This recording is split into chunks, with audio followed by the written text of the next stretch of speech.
Hello, this is Joe from Nerd in Korea. We're continuing our budget card draw artifacts with our part 4 now.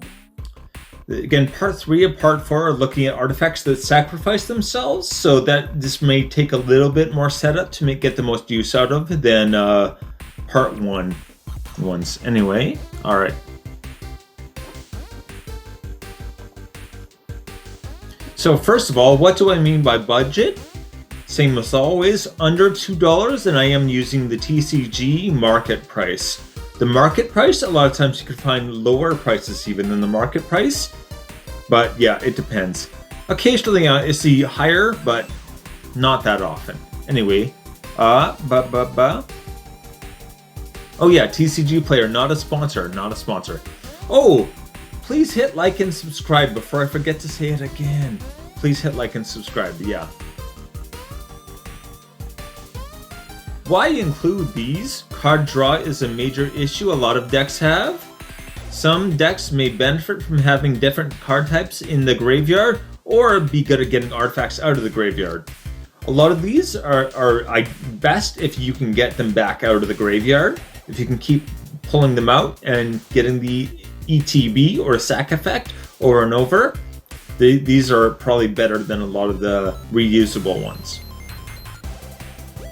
These cards will be best fit in very particular decks. So I think, yeah, these cards overall in the right deck are much better than the other cards.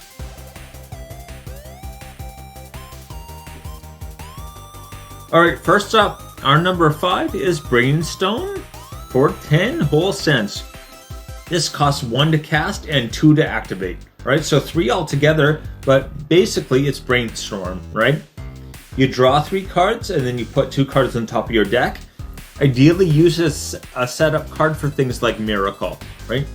So if you've got a bunch of cards or a Miracle sub theme, it's very easy to set this up. Then you can just always plan for it to be the first card. Again, the real advantage here is that you can activate this when it's someone else's turn, right? You don't have to do it on your turn. You can wait until the end step right before, and if you have 2 open mana, tap, sack this, draw 3, and put 2 on top. The next card is your Miracle card, and you pay like 1 mana to get an amazing effect. Anyway, 10 whole cents for that one.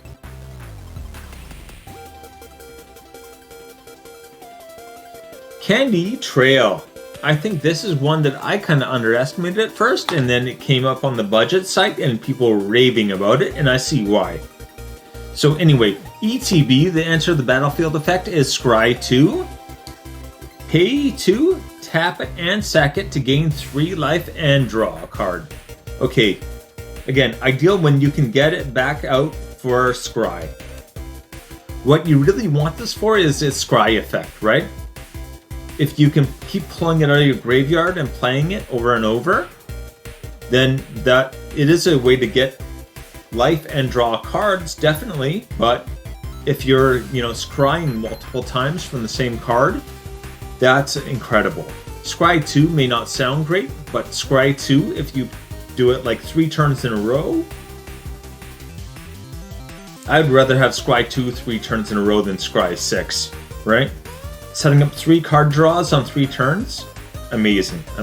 Anyway, that is 22 cents.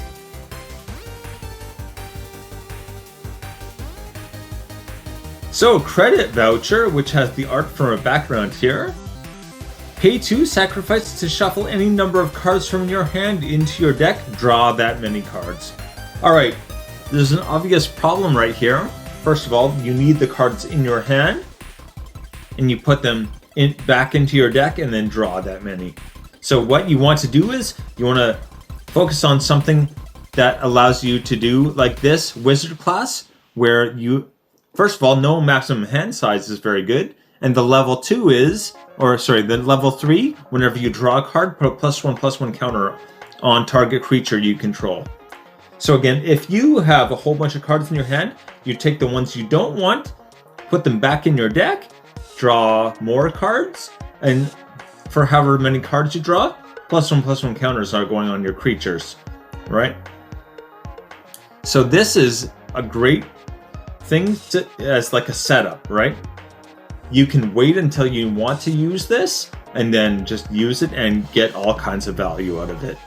So I like this because you can sit around and wait until you're ready and you have everything set up and good to go, you know? Anyway, that is 62 cents for the credit voucher.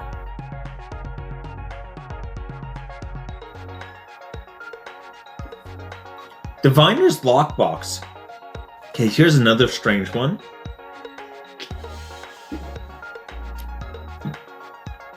Pay 1, tap it, name a card. Okay, so this doesn't sack automatically by just tapping, but anyway. If that card is on top of your deck, sack this artifact, draw 3 cards. Okay, so if you know what's on top of your deck, you can say that card, look at it, and then you draw 3 cards. Best with it, decks that have a lot of scry effects or allow you to play with the top card of your deck revealed. Again, scry effects, there are a lot of artifacts that do that, but I think even more common is blue.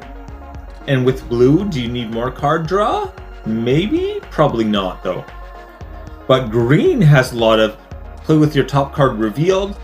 Usually it includes something like, if it's a creature, you can cast it from the top of your deck. But if you can just see the top of your deck all the time, this is something you should have. Right? Even if you want to be casting creatures off the top of your deck, you need something to move the other cards out of the way. So this is kind of double useful. Or this is kind of double useful. Because it lets you also like try to make sure there's the creature that, or a creature is on top, so you can cast it in those decks. So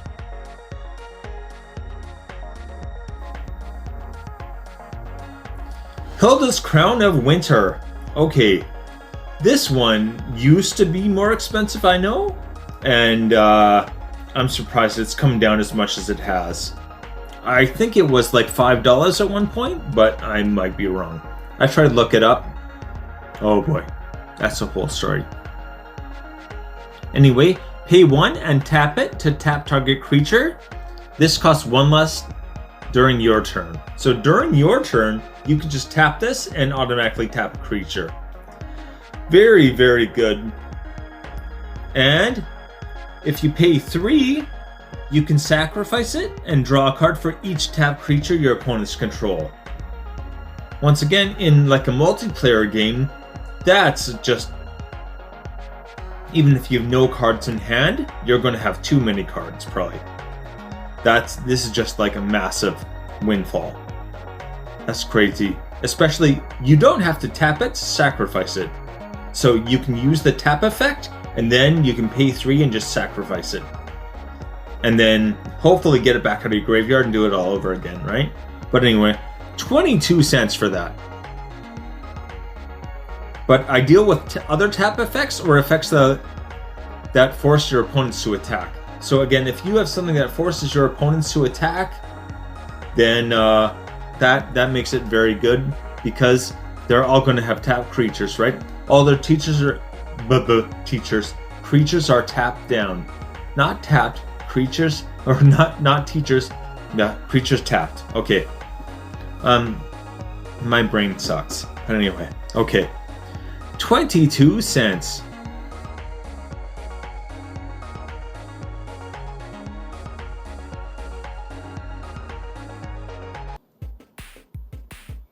So we're on to the list now. Number 5 is Brainstone for 10 cents. If you're not playing blue, almost maybe get this. Best with Miracle, but if you don't have blue in your deck, get this. Candy Trail, 8 cents. Once again, if you can get artifacts out of your graveyard, get this. Credit Vouchers, 62 cents. If you've got something that keys off a card draw, get this. Diviner's Lockbox, if you know it's on top of your deck, get this. 31 cents. And Hilda's Crown of Winter. Really, if you want to like force attacks, or even just be able to tap down your opponents. Get this. This is probably the most flexible one. It says it's 22 cents. It's 22 cents. Sorry about that. Anyway, okay, fun. It wouldn't be one of my videos if I didn't have some kind of error in there. But anyway, all right. Thanks a lot and take it easy.